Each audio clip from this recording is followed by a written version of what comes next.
Welcome to Review Set Scare with Jess and Blair. I'm Jess. I'm Blair. Blair, how are you? I'm doing pretty good, man. Yourself? I am doing very well. We have a special guest today. We do. Everyone Hello. Say hello to my brother, Andrew. Hey, guys. Hi, Andrew. Welcome to the show. Thanks for having me. It's awesome.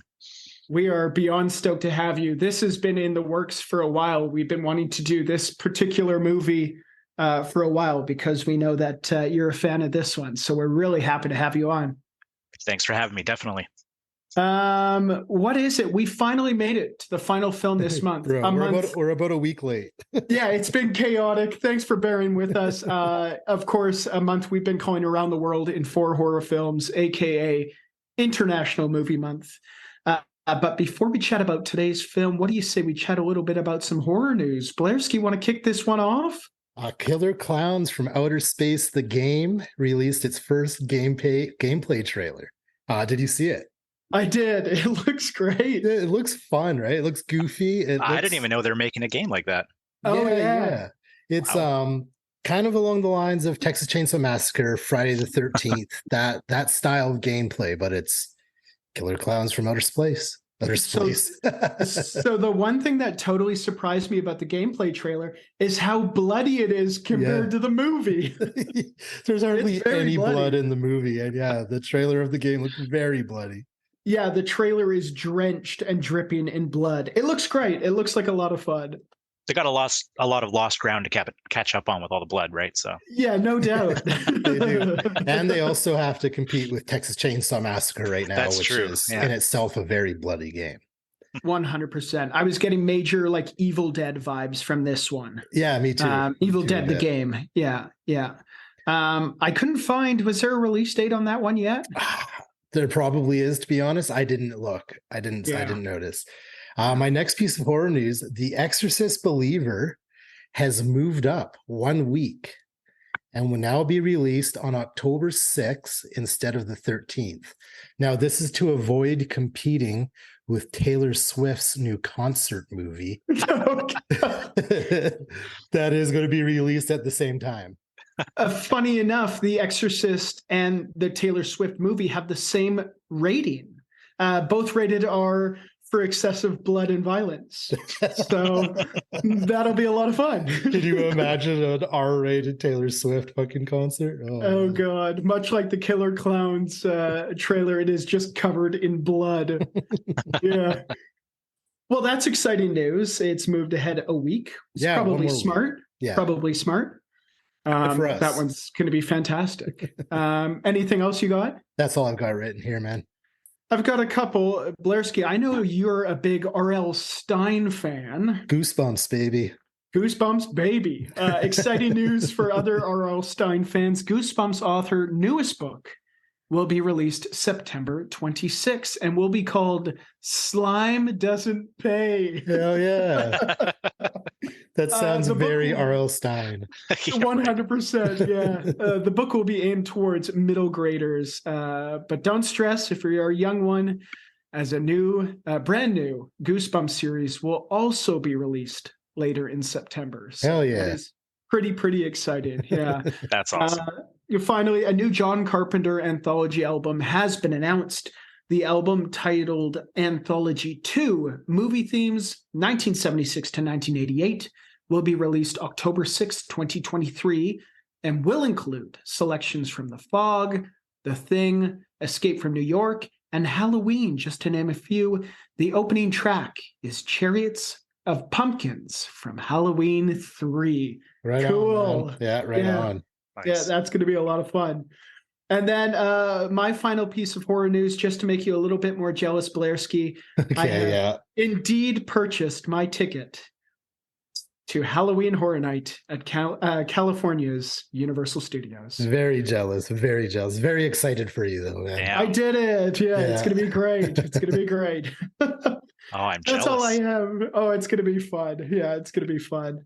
That's all I have for horror news. What do you say we jump right into this week's episode, which is 2002's Ju-on aka The Grudge. Runtime on this one, 1 hour, 32 minutes. Gentlemen, initial thoughts on the runtime on this one? Right in the pocket. Perfect. It's Yeah. perfect. Yep. Hour and a half, right in the sweet spot. We love it. Yeah, no complaints there. What do you say we jump right into some fun facts on this one? Does anyone have any fun facts for Ju-on? I've got a few things. So Ju-on the Grudge is the third installment in the Ju-on series and the first to be released theatrically. The first two Ju-on movies were, I think, The Curse and Ju-on the Curse 2, which were just released straight to, I think at the time was VHS, possibly DVD. Yeah, VHS, DVD, yeah. Laserdisc. There was also a Ju-on the Grudge 2 released in 2003, followed by the American remake in 2004, which spawned itself into a trilogy. There's 3 American versions. It's kind of interesting. I have a fun fact to add on to that, but Sam Raimi apparently helped Sony option the rights for the American remake. And of course, we love Sam Raimi very much. Well, apparently on the special edition, I don't know if it's DVD or Blu-ray of Ju-on the Grudge, Sam Raimi does commentary in it. Oh, cool. That's excellent. Perfect. Excellent. Excellent. Awesome. My final note here is upon original release, the film received very favorable reviews, but did not quite live up to the hype as Ringu did, which came out around the exact same time. I feel like we talked about this, but I feel like the American remakes also came out around the same time. Same time, yeah. Yeah, they were kind of taking the world by storm. I've got a couple fun facts here. It took 2 hours to apply the white makeup used on Takako Fuji and Yuya Ozeki, who played the 2 ghosts in the movie. 2 hours seems like a lot. I'll bring it up in likes and dislikes, but me too. Yeah, as much as I love the makeup, it did not look like it took 2 hours to apply. No. Oh, goodness. What else do I have here? No special effects or CGI were used during the infamous staircase scene. Takako Fuji is a trained ballet dancer and contortionist, and all of her movements were real. How cool is that? I will bring that up again in my likes and don't likes, but I love that scene. Yeah, I love it. I know, Blairski, you and I are huge fans of practical effects. Mm-hmm. If we can cut out CGI, do it as much as possible. So that's pretty fantastic. Let's jump right into the fine folks who made this film. First of all, directed by Takashi Shimizu, also directed the American remake, which is really cool, and its sequel, and the Japanese sequel as well. Oh, right on. Also directed the 2014 live-action version of Kiki's Delivery Service. Oh, it's a good movie. I didn't realize there was a live-action version, which is kind of neat. Yeah.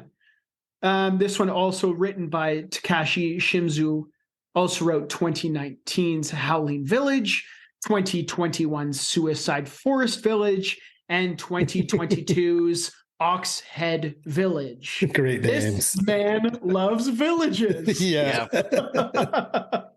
Oh, goodness. So far, I don't think I've butchered any names. No, you've done good, man. Here we go. This is where we start falling off the rails here. Starring Megumi Okina as Riku Nishina.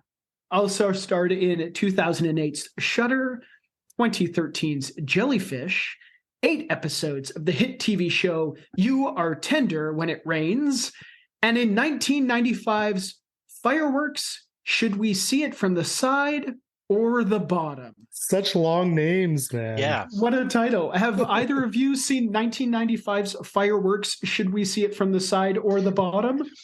No, but now I'm curious which way we should see the fireworks from. Really curious now. Absolutely. I'm not sure what kind of release it got. I'm thinking pretty small. This one also starring Misha Uhara as Zumi Toyomi.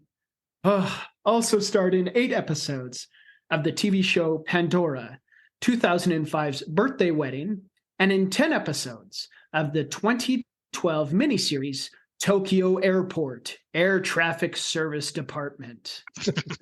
Another great intense. name. Yeah.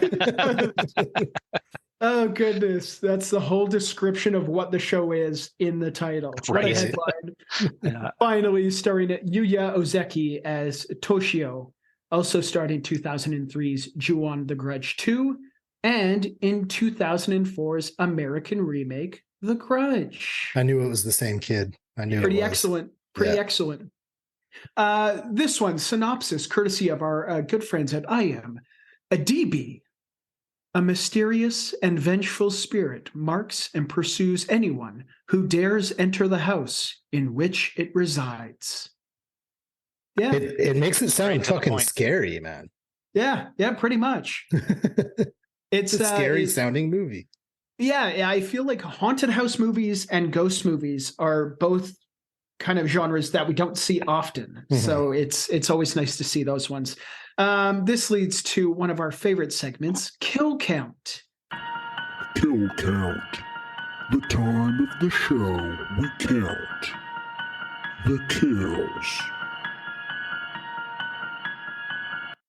Blairski, we got a kill count on this one. All right, man. So as per the List of Deaths fandom, we have a total kill count of 20. And only 4 of those kills were not shown on screen. 20 kills? 20. I can believe it. I was trying to keep count as I was watching, and some of them, like especially the ones that happen off screen, they just happen so within the blink of an eye. I lost count. I actually lost count. Yeah, really good point. They do Yeah. happen quick, that's for sure.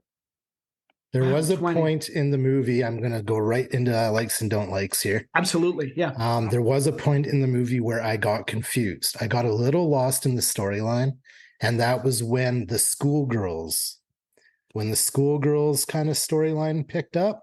Yeah. I got confused. I got a little thrown off on the rest of the movie, and at that point is also kind of where I lost my kill count as I was watching it. Yeah, I feel like that came about an hour into the movie, and I also got a little bit confused. I felt like the timeline, just in general, in this movie was a bit nonlinear, and I was a little bit confused of where I was. Was I in the past, the present, or in some kind of weird fever dream? I was a little bit confused. They were jumping around a lot during the movie, and it was you can keep along with it. They did a fairly good job with keeping along with all the jumping around until, and I think we're talking about the same part, when I think the character's name was Tanaka, the retired police officer. Yeah. It was he saw that vision of the students in the house. In the house, yeah. Right. And then that was the very moment where I was like, wait, what's going on? And all of a sudden those timelines overlapped. And anyway, but so they did okay up to like that point, and then I lost all. I couldn't keep track. Yeah, I got confused too at that point. I know we had mentioned it in fun facts, but can we talk about the makeup here? Yes. Yes, we can. I have, yeah. So I know, being a listener of your guys' awesome podcast, I know that you guys love practical effects. I also think practical effects are fantastic. They are king. They are king. But I think this is a rare version or instance of where I don't think it aged well at all. I remember when the American Grudge came out, a lot of people were actually bashing the American Grudge for how much CGI they used, and they were praising Ju-on, the Japanese version, for using all the practical effects. Well, I mean, I saw Ju-on after I saw the American Grudge, and at the time I was like, oh yeah, I can see how this is effective. But now that I've grown up, it's been many years, and I've seen the movie again, I can safely say the practical effects have not aged well. I mean, at all, especially with how many close-ups they do. A lot of close-ups, right? And it's supposed to be, and I more than anything, I love horror movies that you can laugh at, whether intentionally or unintentionally. And in this case, I loved how bad the makeup was, especially, like you said, with how many close-ups there are. You know, you'd think that they would maybe touch up a little bit, but it was very pancake mixy. Oh yeah, there's that one close up where it's like, because the Grudge, is all about the eyes, right? The stare, and there's so many close ups on the eye, and you can see the black makeup, and you can see where the makeup ends, and you can see the skin underneath, and you can even see like a tear, like almost like they have something in their eye coming down. And I was just like, maybe shouldn't have gone so close in this scene, I will say they did use CGI in this movie, and I did notice a couple bad CGI segments There were a couple segments of CGI used where it wasn't that bad, or at least I didn't really notice it was that bad. But there were a couple times when it showed the ghost, Kayako, and it was definitely CGI, and I found it a little cheesy and a little off. But again, so was the practical makeup; it was a little off too. So it's definitely one that, to agree, it maybe hasn't dated very well. But then again, it relies more so on a scary story, and I think it did just that. Yeah. I love music. Andrew, I know you're a big music guy. Blairski, I know you're a big music guy. Mhm. What did you guys think about the music in this one? Effective. Yeah. Yeah, effective. Definitely. I thought it was so eerie, and it was weird. It was like a kind of digital and computery, which was, early 2000s. I thought it was pretty, ahead of its time, pretty unique. I don't know. I really liked it. I have no notes on the music itself, but I did love all the creepy sound effects. Yeah. And there were a lot of them. There were so many door creaks and banging on wood and just so many really creepy sound effects. They did a really good job with it. Even just let's talk about the iconic, just like the death rattle of, I guess, the Grudge itself, which is such an iconic sound in, the original and the remake. I still can't hear that sound without freaking out. We're talking. My wife loves teasing me by making exactly.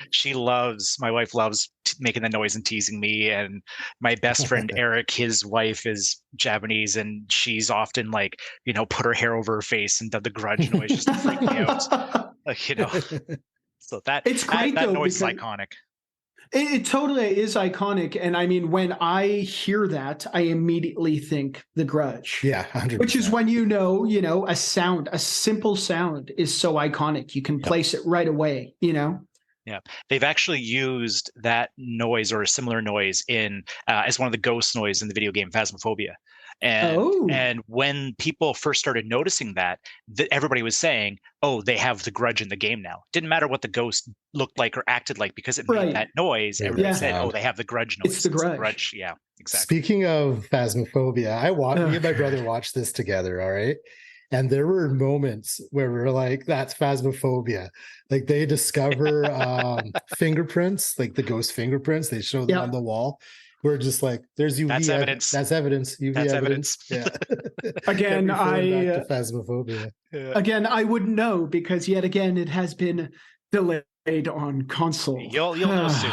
Apparently, their building was set on fire or some shit. Yeah. Production shut down immediately. Oh my goodness. What we mentioned it before, but the crawling down the stairs scene. That's just second favorite perfect. scene in the movie. Creepy as hell. And so incredibly fun to watch. It was so cool. Now, I didn't look into this. I wonder if you guys know. I know that in the American version of The Grudge, where there were scenes of the ghost crawling, they actually got her to crawl up the stairs backwards. They got her to crawl through the house and crawl up the stairs backwards, which is obviously very awkward, right? But then they played that forward to make it look awkward crawling down. Exactly. So you had the contortionist weird movements, but then you had this weird, almost unexplainable jankiness to the joint movements, because she was trying to crawl backwards, and then they played it forward. I don't know if they did that in Ju-On. I tried to pay attention, but she's so good at just doing what she does. It could have been. It was such an awesome scene. It reminded me of The Exorcist a little bit, just a little bit. Yeah. Anytime there's somebody crawling down the stairs in a weird, terrifying way, you're immediately going to get thoughts of The Exorcist. Yeah. And a gutsy move to do a stair scene when there's already been this massively iconic stair scene in another horror movie. That takes guts. And I think this one was totally unique, totally different, brought something new to the Stair Game. It was cool. The Stair Game, yeah. Well, the Stair Game is real. Everybody has those moments growing up or now as adults where they're either going down the stairs or up the stairs, turning off the light, and when you're about to go to bed and you're like, oh, something's right behind me, get up these stairs. Yeah, fucking get up there as fast as possible. Yeah. Absolutely. Yeah, there's a lot of really cool scenes in this movie. There's a bit with the girl is hiding under the covers and the ghost appears under the cover.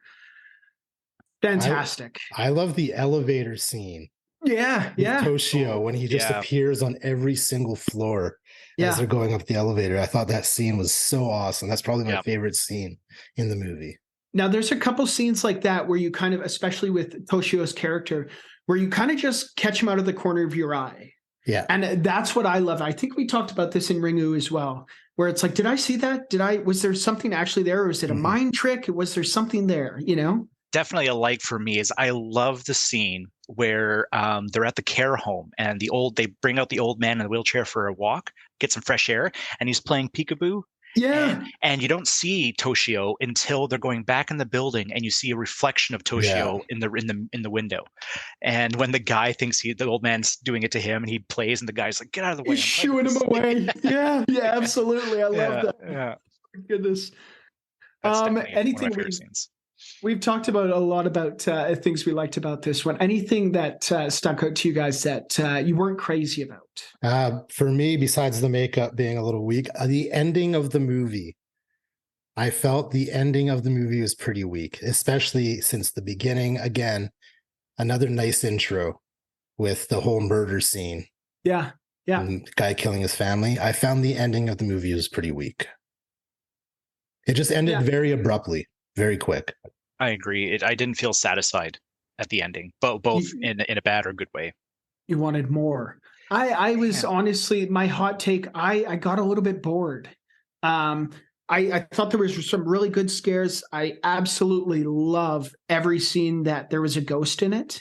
I felt like, I don't know if I was tired or what, but I guess the confusion left to it. I was a little bit confused. There was a lot of characters that I was trying to remember who everyone was. Way too many characters in that movie, man. I thought so too. I felt like there's a lot of characters that maybe weren't as necessary as they maybe intended them to be.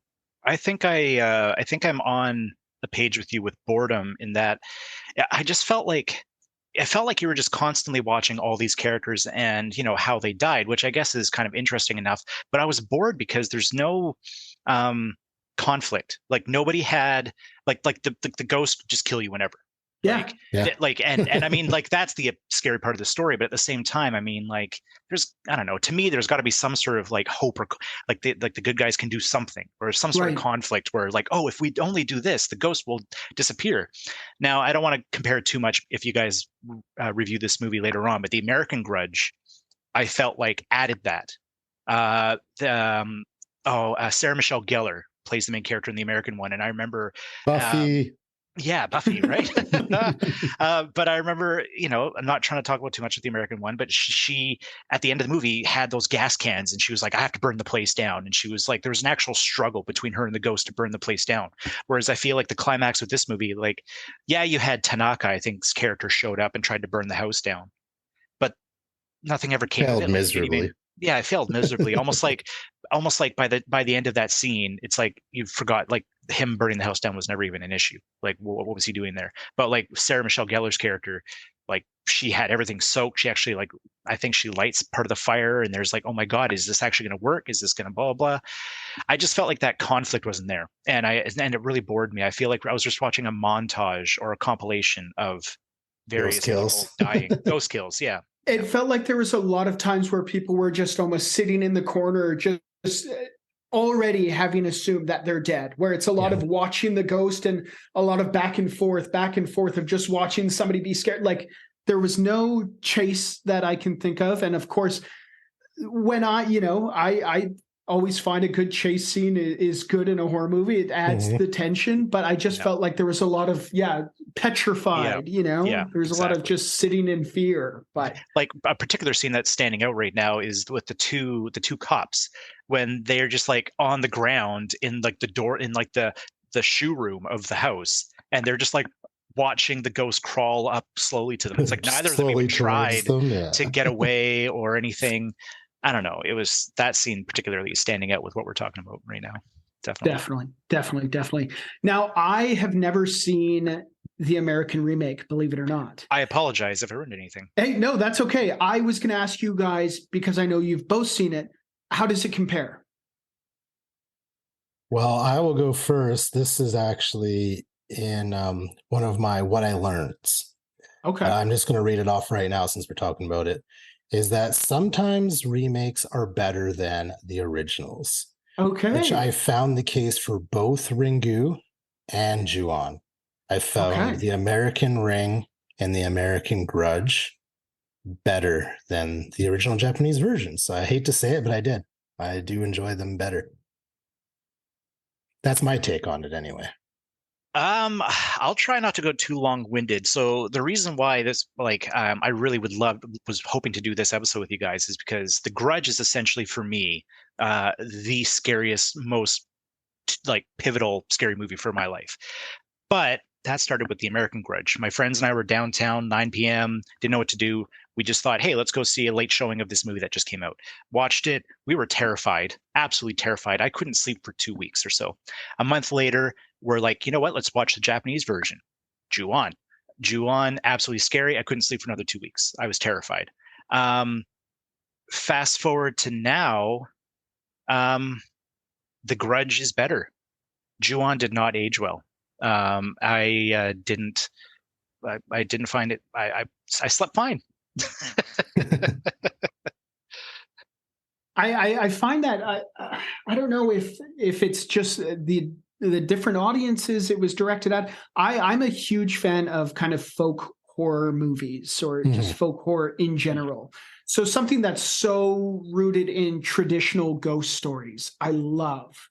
And maybe I don't know if it's because they needed it to translate more to the American audience, which is, I'm going to need it. They need their attention to be given at all times. They need the explosions. They need the, these big Hollywood. So maybe that's where you see the house being lit on fire and everything like that. The Hollywood aspect to it, 100%. Yeah. Okay. So you're just going to have to watch both the American Ring and the American Grudge on your spare time and let us know next time. I'm okay with that. I'm okay with that. What do you say we move right along to our next segment of the show, which is lessons we learned from watching 2002's Ju-on. Lessons we learned from watching. Insert title of movie here. The segment of the show where we talk about the valuable life lessons we learned from watching said movie. Gentlemen, would either of you like to kick this one off? Lessons we learned? Oh, you started off there, Blair. All right. So I already said the one about sometimes remakes are better. So my only other lesson I've learned is that if you are aware an Onryo is haunting a residence and all who enters the house end up dying, be the first to burn that place to the ground. Okay. And also be smart enough to start the fire on the outside of the house. Do not go inside of it to light that fire. Right. Yeah. Yeah. Good one. Just load up a bunch of cardboard at the front door and fucking pour gasoline on that bitch and set it up. That's all I've got, though. That's a good one.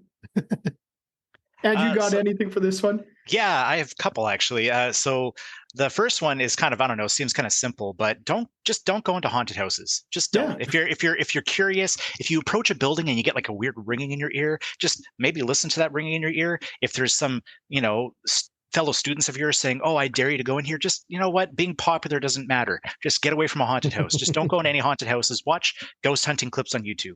Just don't go into haunted houses. However, if you do go into a haunted house, my second lesson I learned, and one of the reasons why The Grudge was initially so damn scary for me, is the lesson learned is there's nowhere safe. There's absolutely nowhere safe. You can leave the haunted house, you're not safe. You can be in a building with security guards, in an office building, you're not safe. You can be hiding under your covers, and you are not safe. And that is supposed to be the safe place for us when we're kids. Yeah. And The Grudge just ruined that. So that's my lesson, is really, if you're silly enough to go into a haunted house, then don't expect anywhere to be safe. Fantastic. That's Fair great. enough. Yeah. I've got a couple here. Don't hold a grudge against a cat. Yeah. Even though a cat will most definitely hold grudges against you, be nice to cats. Be nice to cats. Take the high road. Definitely. I also have, if you are an unpaid volunteer, as most volunteers are, don't feel obligated to clean up a mess left by a grudge-holding ghost in a haunted house. And then finally, don't get in the way of an elderly man playing peekaboo with a ghost child. Good lesson. That's a good lesson. He was having the time of his life. Right? He was having a blast. Oh goodness! This leads to our next segment. Some might say it's their favorite. Yep. This one, line of the night. Line of the night. Line of the night. Line of the night. Line of the night. Line of the night. Line of the night. Line of the night. Line of the night. Line of the night. The segment of the show where we discuss our favorite lines from the movie. They might give us chills. They might give us the giggles. All we know is that they are our favorites. Gentlemen, would you like to kick this off? All right, I'll start. First one. Stop it. Stop Said it. by Kayoko. How do you spell that? Just like that. Oh, goodness. My next line of the night is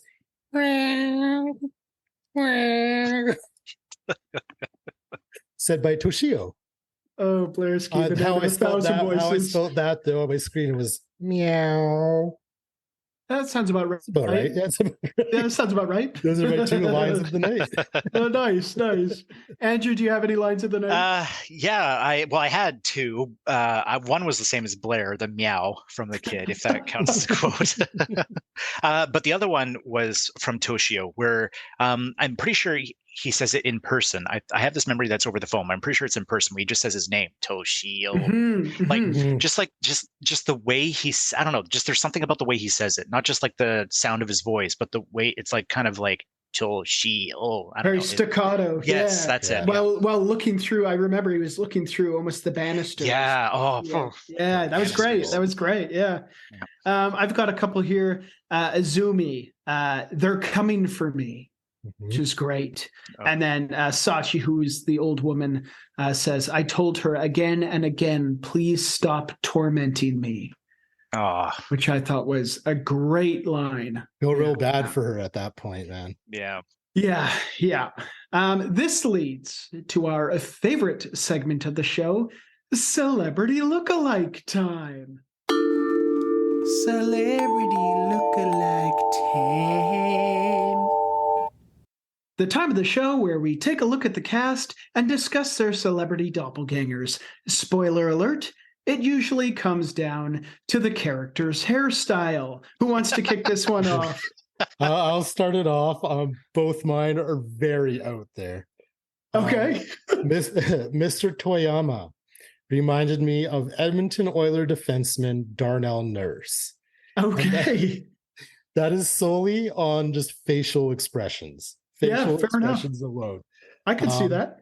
And this one, Mr. Sayato, the old man playing Peekaboo, reminded me of an older you, Jesse. An older me? An older you. Peekaboo. Peekaboo. If only. I told you, man, mine are out there, but that's what I got for celeb lookalikes. Andrew, you got anything? Any celebrity lookalikes? I do. One of them is kind of far out there. The other one, I don't know. I have a weird thing when it comes to comparing people. I always say to my wife, "Hey, that looks like so and so," and she's like, "No, no, it doesn't." My first one that's kind of far out there is the old man, Mr. Saito. I think that's the name of the actor, Saito. Reminded you of Jesse. No, well, now that I see him, no. Saito with his very long face and his long nose, and I mean no offense to him whatsoever, it kind of looks like an Easter Island head. Sorry, I shouldn't say looks like. It reminded me of, just because of like the long features, and I don't know. It's very far out there. The second one was Yuji Toyoma. Reminds me of a Japanese Vince Vaughn. Okay. And right on. I think that might be because of maybe the receding hairline. I don't know, but I can see some sort of like comparisons there. But anyway, I think those were great. Our celebrity lookalikes are usually a stretch. They're usually very out there. And to go with that, I've got two here that are extremely out there.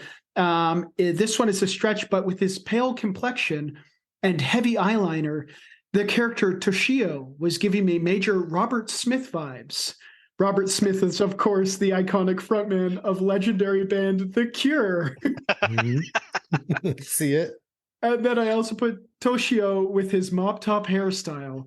Also could have been a member of the greatest band of all time, The Beatles. Yeah. Totally. I knew you were going there. And then I wrote, could you imagine Toshio on the Ed Sullivan Show singing Twist and Shout? We all need this in our life. Oh, good celebrity lookalike times, gentlemen. That was great. Yeah, that was awesome. This leads to our final rating for 2002's Ju-on, aka The Grudge. Andrew, out of 5 living, breathing, yowling felines in a room full of fakes, what do you give Ju-on? I give Ju-on 2.5 living, breathing, yowling felines in a room full of fakes. It did not age well for me. I was not scared. The practical effects, although I'm all for them, didn't work. And I was kind of bored and confused. So I really, because this movie meant a lot to me, so I'm really sad to give it such a low rating, but that's what it is. It is what it is. Yeah. Blairski, out of 5 living, breathing, yowling felines in a room full of fakes, what do you give Ju-on? Jesse, I am also giving it 2.5 living, breathing, yowling felines in a room full of fakes out of 5 for pretty much the exact same reasons as Andrew. Fair enough. I'm gonna go a little bit lower. Okay. I'm gonna give this one 2 living, breathing, yelling felines in a room full of fakes out of 5. I said earlier, I love every scene with the ghosts, but by the end of it, I was bored. You were done. You're ready for the movie to end. You know what? Honestly, that 2, I think for me, that 0.5 is literally just the nostalgia holding on. Totally. A 2 seems reasonable. Yeah, definitely. I always feel like the worst feeling you can get while watching a movie or seeing a piece of theater or listening to a piece of music, the worst feeling you can have is boredom. Boredom for sure. What a gross feeling. And it makes, which is a shame. This movie is an hour and a half long. Mm-hmm. It's tough when a movie that's an hour and a half long maybe feels a little bit long. Yeah, I was actually going to say during that timeline part, like hour and a half is usually perfect, but I didn't want to say it because it might have ruined what I was going to say about the movie, but I felt it could have been an hour. Yeah, I agree. I totally agree. Too. I totally agree. Yeah. I'm certainly glad we watched this one. Yeah, I'm certainly glad that it wrapped up this month. I've had a fun month. We've talked about some really great movies and kind of had an international spotlight, which we don't often watch, international horror movies. And they're everywhere and they're fantastic. So go out and watch horror movies from all over the world, please, for the love of God. Oh, always. Yeah. Andrew, so nice having you on. Yeah, it was a pleasure, brother. It was a pleasure. Please come so much. Thank you so much, guys. It's awesome being here. And I can't wait to, let's watch more horror movies and listen to your guys' reviews. Definitely. Brilliant. Awesome. I've got nothing more to say besides from Reviews That Scare with Jess and Blair. I'm Jess. And I'm Blair. Remember to stay scary. And eat every sandwich. Bye. Bye, guys.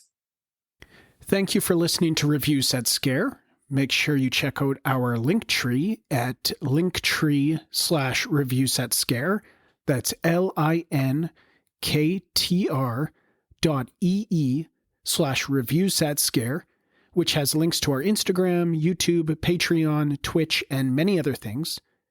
If you'd like to email us, you can reach us at reviewsetscare@gmail.com. Thanks for listening, and remember to stay scary and eat every sandwich. A proud member of the Planet X Network.